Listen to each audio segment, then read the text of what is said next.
Hey, Cameo. Yes. Good morning. Good morning. How are you? Doing well, thank you. Good. Thanks. I was wondering, I had a conflict last week. Is it any way to like listen to a replay of that presentation as well, or will that come at the end maybe? It's a great question. The team and I are talking about that now. And so we're going to figure out the best game plan to possibly make the recordings available. So we'll keep you posted.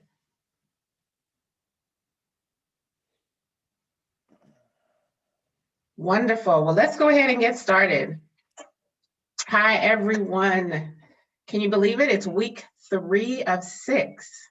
We're zipping through these weeks, and hopefully you're getting a lot of good information, good content that's going to help you in your practice. So welcome to those joining us for the very first time, and welcome back if you were with us over the last 2 weeks. My name is Cameo Roberson, and I am your host, founder of Atlas Park Consulting, a practice and business management consulting platform for financial advisors and service-based entrepreneurs. We provide solutions to increase revenue, build sustainability, improve efficiency, and at the end of the day, our solutions help our clients clarify business vision, organize operations, move ideas from concept to profit, escape burnout, and save time. Knowing the challenges that financial advisors face, we help our clients really figure out how to stay sustainable. So last week, if you remember, for those of us who were with us, Bruce Lefetra of Eastwood Strategy Advisors shared strategies for how we can think like our clients and what goes into establishing an emotional connection, which helps with converting new ideal clients. And we do that by demonstrating an alignment with their goals, making sure we position ourselves as someone who can help our clients meet their long-term goals. And really, if you're wondering how to work with more of your best clients, you want to reach out to Bruce directly. So we're going to be having some giveaways. The very end of the presentation, wanted to just share one of the giveaways, which is Nudge. Go beyond the planning and make sure the doing all gets done. So for those of you who are not aware, Nudge is a tool that allows financial planners to assign tasks to their clients and have a shared to-do list to manage those assigned tasks, and provides insight into what has been done and sends automated reminders for things that are still outstanding. I'm sure all of us at some point or another have wondered, how can we get our clients to follow up on those to-dos? So check out Nudge. So a few housekeeping items before we get started. To save any background noise, if you would, please mute your line if you're not speaking. Today's presentation is going to be dynamic, so add your questions to the chat box at any time and we'll moderate them, or you can feel free to unmute yourself and ask your question live if you prefer. So thanks again for your time. We really appreciate you being here. So let's go ahead and get started. So I'm pleased to introduce our next presenter, Steve Johnson of Scaling Sales. Steve helps individuals and teams find more of their ideal customers by making their services urgent and valuable, increasing their win rate. His approach is pretty practical. He focuses on applying fundamental principles to advance current deals and opportunities so that his clients experience results quickly. Over the last 2 decades, Steve's track record and experience has been shaped by roles as an IT professional, a salesperson, business founder, coach, and consultant. So I'm really looking forward to learning about how to really create a sales and marketing process that works and converts prospects consistently so that we don't always have to recreate the wheel. So as I turn things over to Steve, I've got a question for him. Steve, now tell us, why is sales and marketing so difficult for business owners? Thanks, Cameo, and thank you for having me here today. There are a couple reasons that I think it's difficult for business owners, and I think we all have personal reasons why it's difficult. But overall, I think people hesitate and stumble when it's not crisp and clear what we need to do at each step of the process with someone. So we kind of think about sales, and there are a lot of resources for a lot of techniques, but what technique to apply when and what to do when can be really difficult to put together if you haven't had the background experience. And so when it's difficult to do, or we don't know exactly what we want to do or would be most effective, then we tend to default to other things that are more attractive or maybe more immediate that we could be doing. So yeah, those are probably those are the top reasons that I've experienced, that my clients have experienced, and I've experienced personally as well. Okay, thank you for answering bet. that question. All right, so I guess I gotta share my screen and we'll get started. All right. Can everyone see my screen? Very good. Okay, so we live in a noisy time of endless choice and limited attention. And I think there's a lot we all experience this, right? And it manifests in a lot of different ways. When we go to the grocery store, there's overwhelming choice. We've got all the distractions of social media. We need signs like this so that we don't walk into traffic while we're texting or on our Instagram feeds. And one of the problems with this that happens for individuals as well as businesses, really organizations and individuals, is that there's a constant clamoring for our attention, and attention becomes a limited resource. And so for us as professionals, it can be very difficult to stand out. So how do you capture the attention of your ideal prospects? How do you do that? And then turn them into your ideal customers.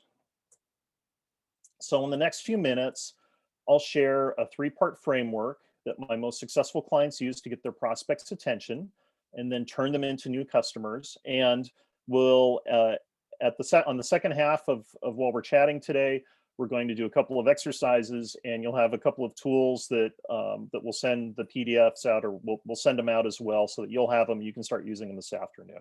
Okay. So the framework, and by the way, we're going to cover in a very speedy way what I might take 2 to 6 months to cover with some of my clients, depending on the complexity of what they're doing. But you'll walk away today with the basics of how people make decisions and how to help them do that better. So here's the framework. First, 3 things need to be in place to have a sale. You need to get people's attention, right?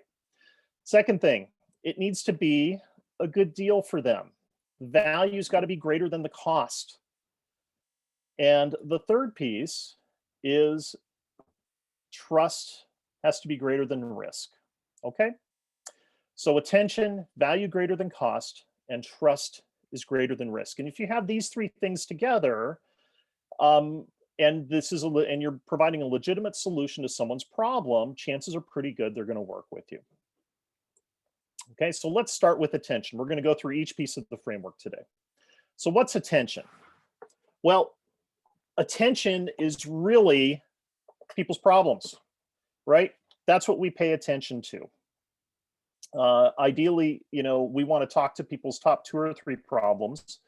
And this is another way of restating a lot of the content that Bruce went through last week, which is people work for you and people choose to work with you, choose to work with us for their reasons, not our reasons. And their reasons are something is wrong and it needs to be fixed at some level, short-term or long-term. Okay? So problems. So take the Titanic, for example. I hope everyone's familiar with the example of the Titanic. This ship hit an iceberg and it went down. And everybody, from the captain to the cook, to the passengers, to the rats in the hold, everybody had a problem, okay? Everybody immediately knew what it was. So it had their attention. So think about, and by the way, I like to use sort of extreme, silly examples to make the point. I know that they only go so far, but we'll bring these back to very practical steps to take to apply these principles. But imagine you have an events management company and you're trying to get the captain's attention while the ship's going down about organizing their deck chairs and helping them put on an orchestra event on the deck of the Titanic, right? The timing's off. There's not a lot of urgency around this. He's not going to take your call, okay? But imagine you have thought about the potential risks and you show up with a air sea rescue service with all of the resources needed, and it's easy, it's easy for the captain to work with you and the people making that decision, right? So you show up, whose call is the captain going to take? Also, based on what's going on, if you're in the air sea rescue business, how much is the captain going to want to negotiate about price or shop and look at other options and things like that? Like, this is an immediate need. So that's the idea. What does this look like from a practical standpoint? So you can think about it in a 2x2 matrix in terms of value and urgency. And what we do, I was going to say we do as wealth managers, really what wealth or financial planners, people in this industry do is very valuable, but it's not necessarily immediately urgent to their customers, okay? And it's not that it's not important, it's just they have jobs that they're dealing with. They have immediate things with kids, COVID, there's a lot going on, and all of us physiologically only have room for about 2 or 3 major issues in our heads at any given time.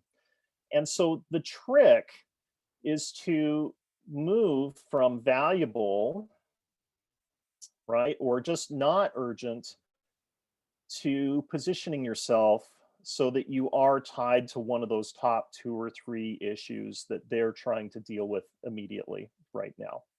And there's a couple different ways to do that, but this is the basic concept. This is the idea. And again, this gets back to what Bruce sort of shared last week, which is people work with us for their reasons, not our reasons. Okay. So that's attention. So let's talk about value and cost. So how, what's value and cost? Show of hands, right? Like, how many of us go to Costco and go to the Costco food court, right? So, would you pay $20 for that hot dog and the free drink that comes with it? No, but $1.50, that's a screaming deal. Okay. So value. Calvin and Hobbes, this great Calvin and Hobbes comic that kind of makes this point that people work with us for their reasons, right? He's selling swift kicks to the butt for $1. How's business? Terrible. It's hard to believe. I can't understand it. Everybody I know needs what I'm selling, right? So, think about approaching customers and talking about the things that they're already paying attention to and what's valuable to them. So 2 types of value. One is the traditional type, and we'll call that return on investment, or ROI.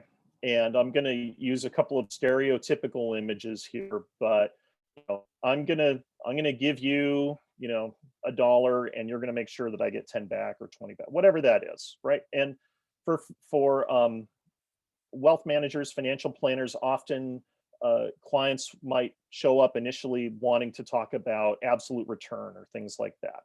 Okay. There's retirement, and there's kind of this idealized, stereotypical, glamorized image of retirement. The reality is for most of us and many of our clients, regardless of their bank balances, this is probably something that's more satisfying and important to them. And things like legacy and financial security and providing for their kids, these kinds of things. And so there's the value of the service you're delivering and the outcomes and the results that creates in their life. But then there's also the value that usually goes unnoticed, which is helping them get really clear about what's going to be in their best interest and helping them make a better decision. And the trick is often you need to get their attention before they do something that's going to have challenging consequences for them, right? One of the tricks is one of the things that my clients in the space have run into is getting people to pay attention so they don't have to learn from their own experience, which can be expensive, and looking ahead. Okay, so cost, the other side of that, time, energy, and effort. Be the easy choice, okay? Make it easy for people to work with you. Let's say let's say you're hungry and you're ready for breakfast. Here's one option, is you can go to a restaurant and work with people that are easy to work with and a clear, quick menu. The other option is you can make your own, right? And for some people, this might be the right thing. Raise your pigs, grow your chickens, collect the eggs, do the processing. You can get breakfast that way too. These are two legitimate solutions for two different problems, but they both get you to breakfast. So the idea is here, be the easy choice. Okay, and then trust is greater than risk. Trust is really, two things. We'll boil it down to two things today. One, they like you. And more importantly than liking you is they believe you will do what you say you're going to do for them. Risk. The stakes that we're playing with here are people's financial security and their quality of life. Okay.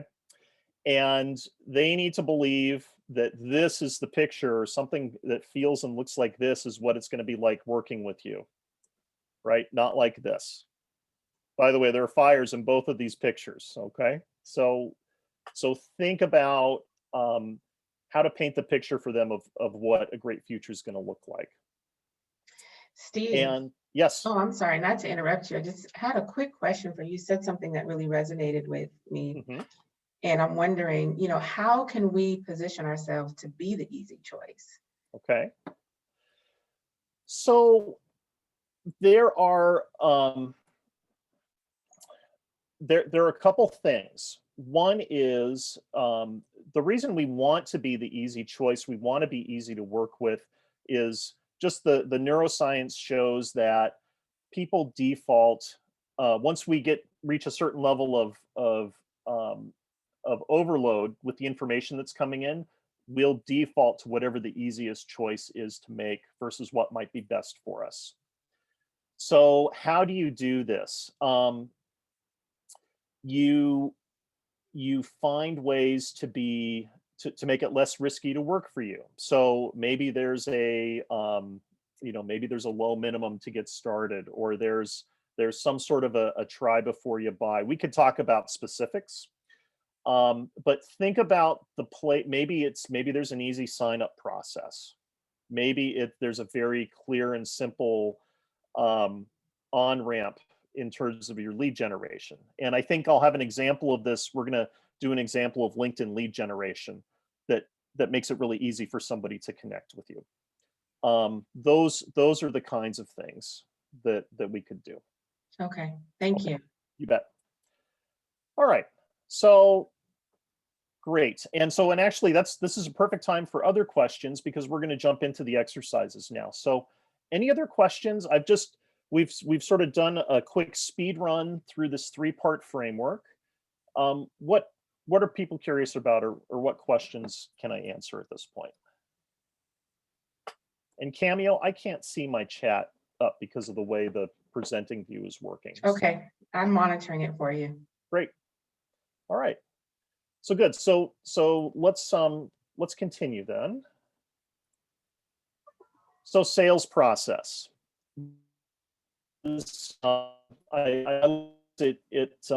It describes what a lot of people think of as the sales process, and kind of these button-down salespeople, and there's a lot of drama and a lot of chutzpah, whatever, right? Like there's a lot of attitude here. And often traditional salespeople and sales techniques leave a flaming pile of wreckage for somebody else to deal with in the background. We want to avoid that, okay? This is what a highly effective sales process looks like. It's boring, there's no drama, and we have a process that people work through each step of what's going on. And that's where I hope everyone gets to. No surprises. So I'm sorry, was there a question? There is a question. Okay. We have a question from Coco. He asks, how do you approach situations where the easy choice is to default to the status quo?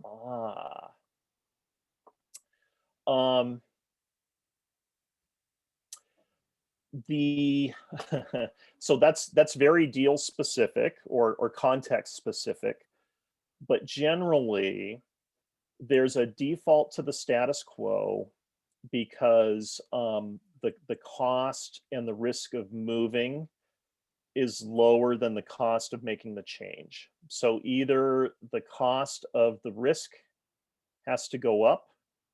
There has to be some problem that gets painful enough that it's just not sustainable to stay there anymore. And that could be physical or it could be an internal one. Is there a is there a specific example that we could dive into there? Sure. I mean, Great. I just think I see it a lot where there's just the power of inertia is very strong and working in both ways. And so I feel like even when presented with the risk of staying, painting that picture of the future that we can build together, looking forward and kind of solving the issues that we found together and doing the analysis of their current situation, just kind of the hesitancy to move and just continuing to just want more conversations, but it's becoming circular. And so, that puts me in those, I'm sure, I don't know if others have faced that, but to me, it puts me in a situation where I'm almost pushing for a no. Okay. So that I know, because my intent and purpose is to help. If I can't help, then I don't want to continue to impose upon you and your time, right? Yep. Additionally, my time is valuable too. So I'm trying to figure out, is this actually a situation where we can be helpful, or do you not see that? And if now's not the right time, that's fine too. But like I know I saw somebody put in the chat, I agree, it's about creating urgency. I'm not really too keen on like blowing people's, like fear-based FUD. Yep. kind of stuff. Yep. Okay. Right. So I was wondering if you had any other approaches like to that. So look, helping someone make that's a great question. So helping someone make a better decision is a couple of things. It's helping them get really clear on what the problem is. And part of that is finding out about what the implications are of not doing anything.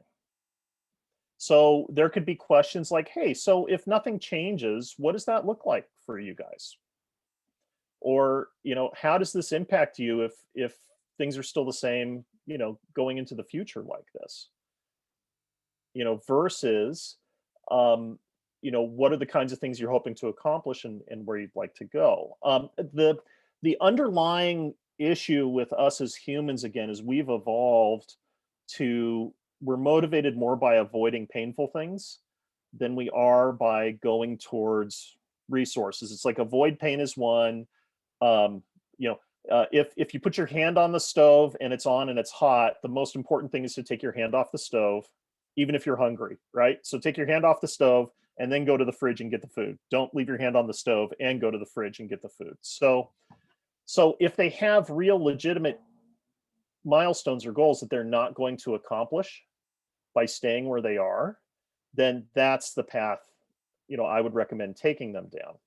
And if there's not a real pain there, then yeah, you're right. There might not be a legitimate, enough of a reason for them to move. But I think most people don't. We don't think through the implications of the status quo, and so that's where you can step in and help them do that. Is that helpful? Okay, great. So sales process. Let's think about Disney and Disneyland really quickly. When does marketing for Disneyland start if you have children? Well, one scenario is your second grader comes home and says, Johnny or Sally went to this place called Disneyland and it was amazing. And when are we going, Mom? When are we going, Dad? Right? And then you maybe look online and you've seen some Marvel movies, right? There's merchandising, there's all these things. And we're kind of walk down this path where we make a decision and then we go to Disneyland over here. And then we have this amazing experience and we go to the, there's the Star Wars experience and our, our son, Charles gets to go and be with the stormtrooper and take the picture. And then they go to, you're done, you get home, you go to school, they tell their friends about it and the cycle repeats itself. Okay. And so your best sales tool is your customer's experience that they have through every step of the journey, from when they're first introduced to you to the last interaction they had with you. And so here's an example of a sales process. All of our sales processes are they're gonna be similar, but they're also gonna be individual and unique based on who you are in the market you're going after. But the idea is you've got prospects and suspects out here in stage one. They go through this process of where you get their attention, they're interested, you have an initial call, you figure out what the problems are, you determine, to Coco's point, you create the motivation, make sure the motivation's there for them to make the change based on the implications of doing something versus not doing something. There's a proposal, and then they make a choice, and then they have an experience with you. And so so mapping these things out is sort of key, and walking people through that process is a lot of what I do. Okay. So let's talk about stage 0, getting somebody's attention. Here's what happens. We get their attention. You give them a small help. You give them a small bite, something that helps them be aware of their problem. And we're gonna talk about this here in a second. We keep helping them, keep delivering value. This could be content marketing. This could be webinars. This could be any number of things. And then when they're ready, and they've taken enough steps and gotten comfortable with you, they enter a decision process. Okay. So let's talk about getting their attention on LinkedIn. So I've created these things that I call action cards. And again, this is stage 0, which is this attention phase. And so what are the goals? You want to attract their interest, develop their top needs, schedule an appointment to start the decision process. And again, by the way, these are going to be you're going to customize these for yourself. This is a generic template that you can start from. So here are the steps. Identify the top 2 to 3 issues that have solved, create the most value for your ideal customers, reach out via LinkedIn, and then create value like we talked about in sort of a never-ending stream. So here's a LinkedIn connection strategy. And there you've got multiple strategies, but this could be one of them. Perform a LinkedIn search of your ideal customers. We're going to do software developers today. Send them a targeted request. You're then going to post relevant content on LinkedIn that they're going to see from time to time. You're going to keep track of them and engage in conversations with them if they post. Don't spam them. None of us like to, get these connection requests on LinkedIn where we connect and then immediately we get some pushy offer, right? And then as appropriate, offer free helpful content. Create value. So here's a sample. Whoops, let me go back. Hi, Coco. I'm currently looking to help software developers achieve early retirement and wanted to make you aware of a free education series. Would like to extend my local network with you as a connection. I have 10 years of financial planning experience. Let me know if I can help you or someone you know. Okay. And you could send this out as a connection request. Let me show you what that looks like on LinkedIn. And boy, we are running out of time here. Okay. So here's what your LinkedIn feed would look like. Type in software developer. And, oh boy, it's slow. Okay, so here it is. We can filter by, second level connections and Bay Area. And, you can pick an industry, whatever. Click on show results. Here's Dan Zimmerman. And you can click connect, add a note, copy and paste the text I just, we have on the card there. Put Dan's name in here, click send. And you're off to the races. I've found that depending on the messaging and the content, the more closely you've identified the problem you're speaking to, you can get response rates from anywhere from 15% to I've had as high as 43%. So for every 100 LinkedIn requests you send out, you could be connecting with 11 to maybe 20 potential new customers that you can engage with. It's pretty straightforward. And in terms of the framework, you're addressing a problem. Sure, you're talking about retirement. Is the value greater than the cost? Absolutely. Right? And there's no risk to them. So that fits. Okay. Stage 2. So you want to schedule an initial meeting, and we'll go over this. If anybody wants to get deeper into this and have a follow-up call, definitely give me a call here. We're happy to do that. But look, the goal of stage 1 is to get an initial meeting. Here are the steps. They're going to reach out. You're going to have some either email or phone interaction with them, and then you're going to have your primary meeting. Right? So you're going to schedule the initial call. Here are some kinds of questions that you could ask on the call that are going to check the attention problems box. Here are some of the value and cost questions. Can I send you a quick questionnaire and executive summary? That's valuable. What else would be helpful for you to prepare for our next call? You're helping them make a better decision. That's valuable. Okay. Oops. And then trust is greater than risk. Don't sell. Don't sell anything too soon. As a matter of fact, don't propose any solutions until you've facilitated a conversation where they ask you for help and solutions. There's some very specific ways to do that. You can ask them when they'd like to have their solution in place by. Doesn't make sense to have a follow-up call, right? When you're focused on helping people, it really helps, and just help them solve their problems. It helps deactivate their natural defense mechanisms and hesitancy to work with us. So it's just my experience. It's a powerful tool. Okay, so again, attention, yes. Values greater than cost. We're helping them make a better decision, helping them put some time frame around when they'd like to make a decision by, giving them a path. We're understanding their problems, listening to them, those kinds of things. Okay, so again, checks all the boxes. So how do you do this for yourself? So here's an example of the sales process. Think about the stages that people go through and everything that needs to happen at each one of those stages. And then create your own action cards with the goals and the steps, and then the specific things you're going to do and say, and the types of emails you send, those kinds of things. And then step 3, and we haven't covered it here, track your work. It's really important to look at the activities you're doing and things you're putting out there to understand what's working and what's not, and start doing more of the things that are working and stop doing or do less of the things that aren't getting results.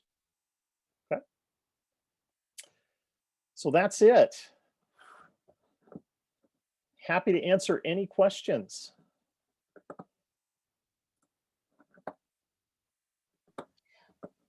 Great presentation, Steve. Wow, there was a lot of meat in that presentation. I guess my first question is, where should we get started? So the number one thing if you take nothing else away from today and do nothing else, just take some time to think about what the key 2 or 3 issues are that your ideal clients will be grappling with. So for some people that might be, if your area, that might be executives that are managing an upcoming equity event, right? It could be tax issues for people that invest in real estate. I don't know. Whatever your specialty is, whatever your ideal clients look like, think through the big things and try and when you talk to them, really try and understand the big problems for them and help them get very clear about it. And if you do that, these other things that we talked about, like the implications of not doing something, right, versus doing something, and what the future looks like and the value of doing it, those actually come very naturally once it's once the problems are crisp and clear to everybody, them and you.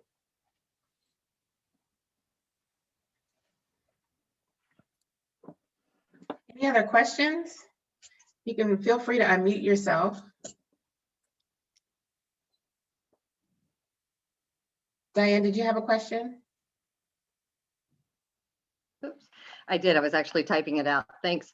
I was just thinking that the comment about being the easy choice, and I totally understand that, but that can be really tough when you're competing against, in my case, I'm an insurance broker, you know, Geico that wants everything, promises the world in 15 minutes or less. And I was just curious, do you think that you should be very upfront with your prospective clients about their time commitment, or will that just come naturally from working on what they identify as their problems? So just so I understand, so your clients have to, Geico's saying, hey, I guess it's the equivalent of the Office Depot easy button, right? Just click here, sign here, it's easy, right? And for you, whether that's true or not, there is some time that needs to be taken to really get to the bottom of the problems there. So I imagine that there's you know, one is you could just let it come naturally. Okay, not knowing anything about your business, Diane, but yes, you could just start engaging with people and talking and just not even let the issue come up until they bring it up, right? Because if it's valuable for them to talk to you, they're going to keep talking to you. So that's number one. Number two is Geico's probably going for a mass market where this easy template works. And I suspect there are clients that are not served by that or are poorly served by that. And so they've got a problem in that maybe they're paying too much for their coverage, or they're lacking coverage somewhere, whatever, you know, whatever dynamic, there's some boxes that it's not being checked for them, and they may or may not know what those boxes are. And so that's where you can be valuable, especially if you can identify things that Geico hasn't identified and they're paying Geico for. So I'm just, you know, normally they need to commit probably an hour and a half of their time to me over a 2 to 3 week period to accomplish a good comprehensive review. I'm just wondering, should I be upfront with that in your opinion, or just let the conversation go? And if they understand the value of what we're bringing, then the commitment will just be there. I think if they ask how long it's going to take, then you say, well, it's going to be, you know, we'll have 3 30-minute sessions over the next couple of weeks, right? Or something like that, but I wouldn't lead with it. No. Okay. All right. Thank you. Appreciate that. You bet.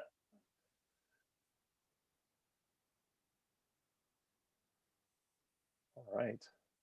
Does anyone have a deal going on right now that they want to talk about for 2 or 3 minutes? That would be helpful. Coco's example was great. Do you have another one?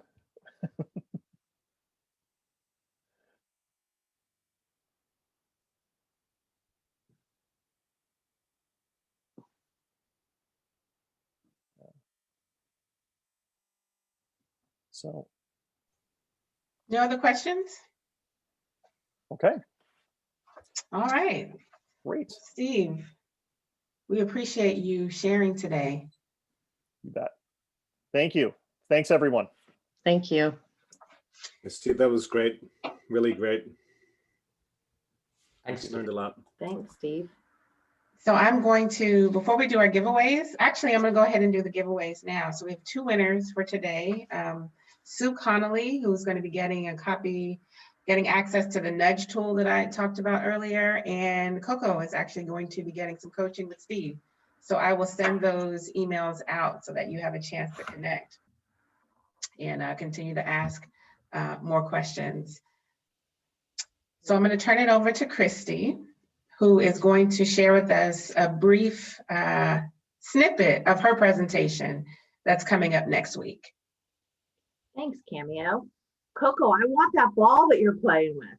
I just returned from the doctor with a broken foot, which is healing, good news, but I can't wait till I can go out on court and play basketball again. So I'm envious there. So a question I would ask everybody, why is leadership more challenging during these times? What do we think? We're emotionally exhausted. Oh gosh, so true. We are emotionally exhausted. We have to be vulnerable. Oh, big one. We have to be vulnerable. We're living through a situation that none of us have lived through before, so that makes it also difficult. Yeah. Because it's the first time for everyone, including leaders. First time for everyone, including leaders. And great point, Dominic. And we have to lead differently. So first time, yes. New behaviors, no. Fearing the unknown, absolutely. Feeling vulnerable. What the hell's vulnerable? People don't know what it is. We're scared of being vulnerable. So I am so excited to be able to share some tips with you next week about what are some best practices and how we can improve communication, collaboration, and the key behind all of this, the word starts with T. Can anybody think of what that is? Trust. Trust. Exactly. How do we engage and earn the trust and respect of those that we are working for, that are working for us, and that we are working with?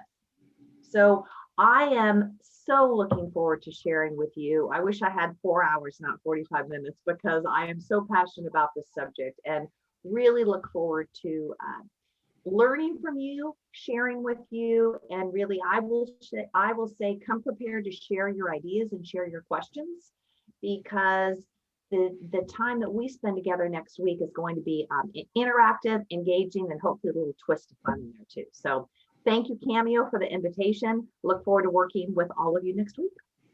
Thank you so much, Christine. I'll add Kelsey shares needing to be infinitely flexible. So much is changing so rapidly. So true. Kelsey, thank you. That's a really good point. Mm-hmm. Absolutely looking forward to next week, Christy. Thank And you. I thank everyone. First, let me make sure that there's no other questions or comments anyone wants to share before we close out today's session. I hope you're enjoying everything. Hope you're getting a lot of value, when it comes to managing our businesses. There's so many different things that we need to look at. And this series was designed to bring a collective expert bench of professionals who can really help you improve how you do business. And so, again, we appreciate your time. Looking forward to seeing you next week. And if there's nothing else, then we'll close out for today. Cameo, I would just say invite your friends. Yes, invite your friends. The more the merrier. So we Absolutely. love Registration thank you for pointing that out, Christy. Registration is still open until our last session, which is on March 10th. And so if there's other financial advisors, other colleagues that you think would benefit, please invite them. They're more than welcome to join us. Thank you. Thank you, Thanks, everyone. everyone. Enjoy the rest of your week. Thanks. Bye-bye. Bye.